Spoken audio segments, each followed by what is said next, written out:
Now, in today's lecture, we're going to go over currency, utility, governance in game economies. And just to reiterate that a lot of the things that we're talking about are directly inherent to the traditional Web2 games that we know and love, and the transition, sorry, over to Web3 games. And again, my name is Kwame, and I'll be your instructor. So an overview of today's lecture, understanding the different tokens, their roles, how they, relate to the overall game itself, the different types of token standards that we use in Web3 games, ERC20s, ERC 721, 1155. There's a ton of different standards that we can use in our games, but those are pretty much the standard ones that we will use in the Ethereum ecosystem. But you can take into account if you're, taking this course and you're building games that are not EVM, uh, an NFT standard will most likely be there within the ecosystem that you're building a Web3 game for, as with the retrospective ERC20s that are inherent to Ethereum. So those particular types of token standards, and when you see what the utility of these tokens are, you'll be able to translate this to the blockchain that you're working with. Single utility tokens versus dual tokens. So mainly like one token that is for all of these things. And you have systems that like Axie that had dual tokens. You had one for in-game governments, and then you had the SLP token. So what is a currency token? And when we're designing Web3 games or games in general, there is going to be an underlying economy that drives the, purchasing or swapping of, things in game. Whether this is a physical token or just things that you do, there is some underlying economy. And that's what basically makes games fun. Is it used for purchases, upgrades, rewards? What is the utility of it? And we should have clear ways of managing the inflation. So the inflation is how many tokens are being released in the game in comparison to the amount of players that are playing the game, and are those two things balanced? So you can take gold, in-game coins, SLP like an Axie, Prospect in the Prospectors game. These are all, different scenarios and different examples. So what is a utility token? So this is used to, access specific features, content, abilities in the game. We may use this in order to craft or let's say inside of the voxelverse, you need to obtain, a rock and some wood in order to craft a pickaxe. And when you have the pickaxe, you're able to earn prospect. So it has this revolving utility of the players, not only the players' progression in the game, but for different particular types of actions as well. Now we get into the controversial, well, I consider it controversial, governance tokens.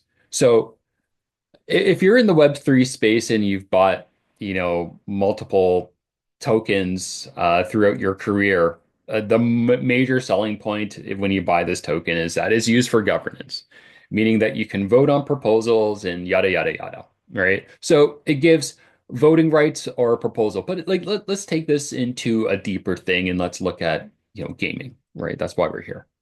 So within gaming itself, I love to see tokens that are using this as a means to engage community on decisions of the direction of the game, helping the game developers and designers through, beta testing, and they are seeing things that they would like from the community. And the community is voting to have, updates to the game and using this as a, mechanism for that.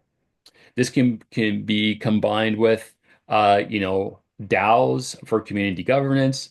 And currently we don't really have DAOs. We have dues. We have, decentralized organizations, but they're not autonomous. So that's kind of a different thing. But let's take into account, Axie, Illuvium, Prospect. These are all tokens that allow communities in order to vote on the future of, the game, or just proposals that the foundations may come up with, maybe for releasing coins, or promoting a specific community events, or sponsoring community members to do various tasks. NFTs, so non-fungible tokens, meaning a one of one unique item represents ownership of this could be characters, this could be, land, anything that you would want something to be one of one, and very unique. You're going to want to use an NFT standard. Okay. It can be traded or upgraded. Sometimes these are soulbound tokens where the issuer gets that token and it can't be transferred. Like that wallet owns it for life. And if you wanted to, sell it for whatever reason, maybe you'd actually be selling like the keys to the wallet that owns that NFT. Enhances gameplay, status, loyalty, also for tracking, like we're like transitioning or already Web3 game developers. So a lot of things that we have for our player stats that are currently stored in a database can now be within an NFT. And we'll see examples of this with, the voxel character, and how a lot of the data that we would store on a database is now, embedded inside the NFT for the character itself. This is awesome for, game developers, especially from the Web2 world, where, we do a lot of like reads and writes to databases, tons of them, and that costs money. And a lot of the, majority of the time when you're developing Web3 games, you're like reading stuff, right? Reading from the database, and that incurs a lot of cost. We can have that on chain and be reading from the blockchain. So, but I digress. We'll go through this later on. So we can use ERC 721s, which is a token standard for a one of one, very unique thing. And then we have the ERC 1155 standard. So this is like the same, but you can have multiple of it. So let's take into consideration, like weapons or ammo, right? Like you may have one, like a bullet, which is an NFT, but you could have, 100 bullets, right? So that is a use case where you would use the ERC 1155 standard. But again, we'll get into this deeper. Single versus dual token models. So single token, like they're simpler to understand. They're simpler to design. You have a token.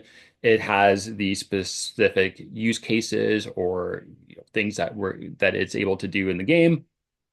But it's harder to balance a single purpose token. And as the last couple of lectures, we've seen that there's like this thing where we have this token, there's a certain amount. We need to gauge how many tokens are being added into the game versus the amount of players that are using it. And keeping that balance in between those two is hard. And that's basically it. Duo tokens, so split utility. So Axie had their Axie token, and SLP, the smooth love potion, that you could get. And, if it would be really great to do a case study of that, because that kind of is one of the things that actually kind of broke Axie. I mean, there was many other things, but this was one of the main one. And then you have Prospect, where there is the prospect token, which is inside the game, and then you have like the neb token, which is the token that communicates with all the other games within side of the nebula chain ecosystem. So, of course, there's going to be risks of speculation and inflation if not designed well.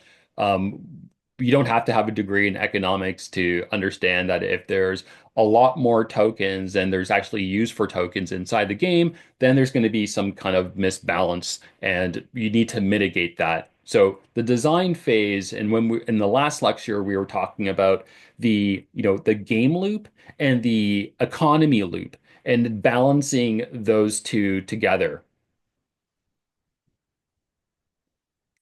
Choosing the right token design for our projects comes down to the discovery phase when you're building out your game. And this is just a game specific thing. This is not, Web3 specific or Web2 specific. This is just any game in general, right? But when we're talking about token design, we want to match tokens to, the already game mechanics that are in the game and whatever motivations we have for the player needing a specific amount of tokens or tokens in general, right? But when we're talking about like Web3 games in general, the underlining problem that we will have is that there is this monetary upside to the token, which can change how players use the token inside the game. Because say that you have, a game like we'll take the Voxelverse as a case study, and you are going around, you're mining, you're correct collecting prospect, and you're using prospect in order to, upgrade your shovel or gain other like in-game items like pickaxes and the different types of pickaxes you can get that, add more utility, allowing you to basically mine faster and things like of that nature. Now, say that the prospect token blows up in price, right? It just astronomically, for whatever reason, it goes up in price. And then players don't want to actually use the token in game, but are selling it, to, maybe just people who want to invest. Well, how is that mitigation process done? And it's really hard. It's not a difficult thing to do. We'll look at ways that we can balance these things, but it really comes to the design of your game and how the economies work. Keep a utility meaningful, and try to avoid, pure speculation. So where, some games do have like these really high kind of um, marketing campaigns and people are rushing to get the token because they think it's going to 10x, but they have no, like the token itself has no real binding within side of the game and the game economy and the game mechanics and all these things together. So there's no real reason to actually hold the token. And that's kind of a shame. But that's why, you guys are here. We don't want that. So simulate the economic flows before launching, simulate the game economy. So this is the one of these main differences between tokenomics and token engineering. Like token engineering, we are simulating how this token is going to be relevant and used inside the game. How is this game economy with the game loop balance within each other and kind of making a cohesive environment for gameplay and the game economy, also taking into account that, there is some GameFi, elements to this where if you are a good player, you should be, financially rewarded for that, right? So uh, there's a lot of variables. You got to take that into consideration. Summary, currency, an in-game currency, spend, earn, that's pretty much it. Utility, access, upgrades, pretty straightforward. Governance allows our users to decide, vote on proposals. NFTs are there to earn and trade, or own and trade, sorry. And token design should empower players and enhance the overall gameplay, right? So tokens in sense of the Web3 are these programmable layers. Tokens within our traditional games are there as well. It's just the mechanism of how these are stored, accessed, and the financial layers that we can add on top of them. I really hope you guys got something from this lecture. And as we kind of continue on here, in the next one, module 4, we're looking designing incentives for sustainability in our games, and we'll explore like vesting, deflation, retaining our players, and doing our best to design Web3 games that have economic balance. Again, thank you for viewing this video. Thank you for continually to give me great ideas and updates on how this is going. And I'll see you guys in the next one. Bye for now.